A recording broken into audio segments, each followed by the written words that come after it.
someone while he or she is still alive. Have you ever had the feeling that you lost someone when you are living under the same roof, walking in and out from the same door? I'm talking about the losing that when we still can see each other, sometimes daily, but we don't want or we don't know how to talk to each other. We get lost in our relationship. Even though physically we still see each other, and even we still talk to each other, but somehow we get lost. Emotionally, spiritually. This kind of losing, which I call a freezing relationship,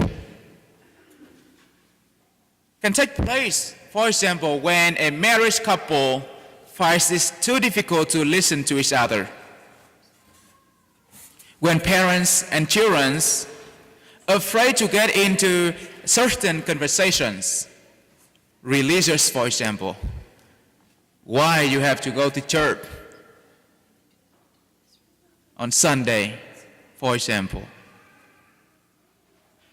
It also can take place when a family member cannot show up at a family union during Thanksgiving or Christmas or New Year. And in some cases, some situation, this kind of losing is even worse, make we feel even worse than grieving the death of a loved one. We feel like we are totally disconnected. In the summer of 2016, when doing CPE is the abbreviation for Clinic Pastoral Education at UOL, I witnessed a very strange situation. There was a patient, a man who brought to the hospital while he was on the way to visit one of his son's family. He has 7 children and 15 grandchildren. But what was so strange to me is during the time that he was hospitalized, none of them show up. None of them show up to visit him.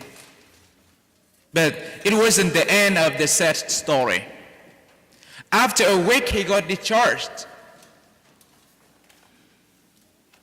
Every morning, he made himself ready to go home. But for a week,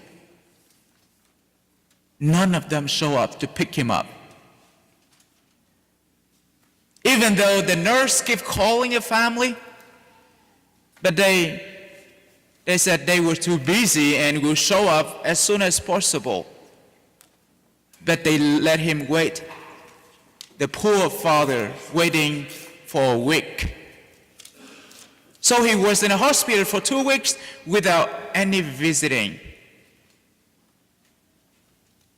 And finally, one of his sons, who lived only 100 miles away, made a deal with the hospital saying, if you guys can give him a drive for 50 miles, then I will come and pick him up. It was a broken heart. It broke my heart.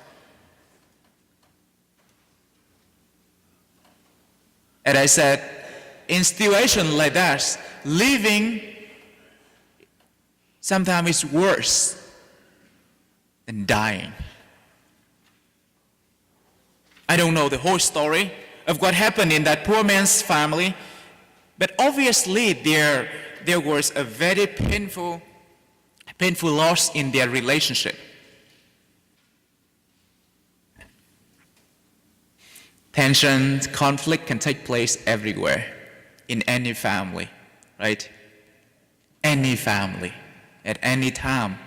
Even in the Holy Family that we heard in today's gospel. Just imagine, put yourself in the situation of Joseph and Mary, and imagine how would you react, how you may react. You may blame each other. That is your responsibility to keep an eye on him.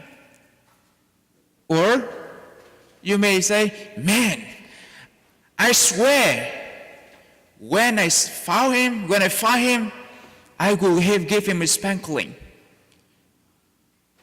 For 3 days, they came up with all kind of possibility when worrying about their son. It can happen in any family. We can blame each other for whatever reason, and it may cause conflict, tension, misunderstanding, and sometimes may come up with some irreconcilable issues. And then what? Normally, when the tension, those things happen in our family, we're going to seek out for a mediator, a third party for help, because the insiders somehow find it too difficult to talk to one another. We may find relatives. It's like Joseph and Mary, they run around relatives and acquaintances looking for their son. So we look for a solution from somewhere else, from outside.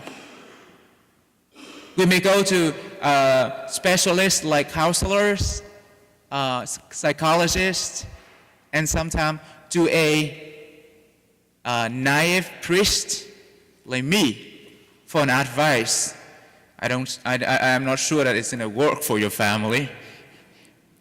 But Catholic, we go to priests a lot for a solution, for help. Mary and Joseph, after 3 days, what did they do? They returned to the temple.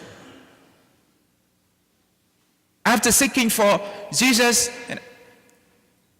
from wherever that they could think of, they returned to the temple, and they found Jesus was sitting amidst teachers, teaching them and listening and answering questions. And the gospel says they were astonished.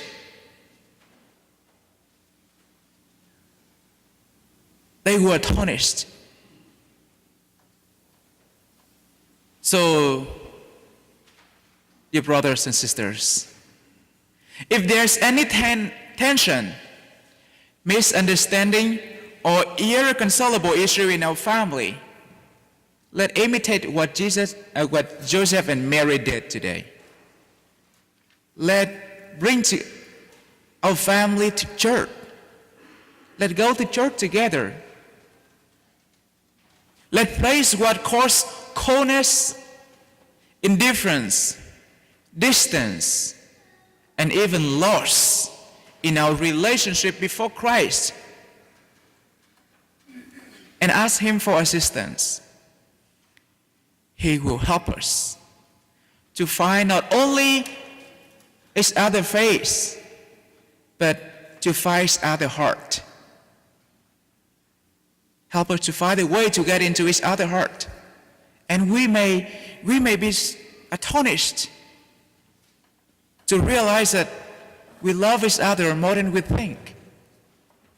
And even if there's no tension, no conflict, no irreconcilable issues in your family, go to church together as a family can help to strengthen the bond of family, of all the relationship, marriage relationship, parental relationship within our family. Why? Because Christ is the wonder counselor. He is the Prince of Peace who comes to make our family holy as His. By what? By healing our brokenness and by restoring peace within us. And as we heard, Sing me the response.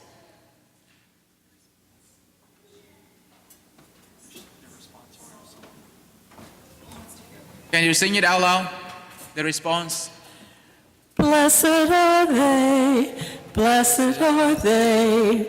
who dwell in your house, O Lord. One more time, the community. Blessed are they who dwell in your house, O Lord. Yes, place Christ in our family. Bring our family to church. Go to church together. We will be blessed.